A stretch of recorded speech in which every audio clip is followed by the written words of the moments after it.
皆さん、こんばんは。Junya to moshimasu yoroshiku onegai itashimasu. Ang topic natin for tonight is about kay koto ni suru ensang bumpo desu ne, minasan. Okay, entry, grammar po tayo. Okay, hajimete ikimashou. Okay, koto ni suru. Ang kanyang definition is used to indicate the decision to do or not to do something. Okay, we're the one who decide. So tayo po yung magde-decide nito, minasang, no? Then when we decide something, yan, or mayroon tayong will na gawin yung bagay na to. Okay, verb dictionary form dapat. So napag-alam naman natin yun before. Then yung nai form.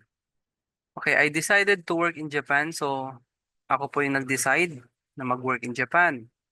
Okay, watashi wa nihon de kailangan yung hatarakimasu is naka-dictionary form. Hataraku koto ni shimashita. Okay, I decided to work in Japan. Next, I decided to not drink alcohol for my health. Okay, kenko no tame ni osake o, then naka-negative kasi tayo, not drink. So, kailangan no manay. Okay, no manay koto ni shimashita. Koto ni suru pa rin tayo. Then siya naman po ay hindi na dictionary form or nai form. Siya na po ay ta form, minasang. So, to pretend naman to. Okay, to pretend something or magpanggap. Yan. Okay, example, I will just pretend that I didn't see you. Magpapanggap ako na hindi kita nakikita. Okay, anata o minakata. So, kailangan nakata form tayo. So, minakata koto ni shimasu. Okay, next. Please pretend that you didn't hear what he said. Okay, magpanggap ka na hindi mo narinig yung sinabi niya.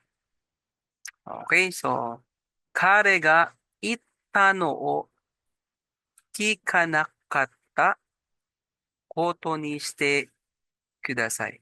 Okay, syempre may kudasai na tayo kasi please pretend.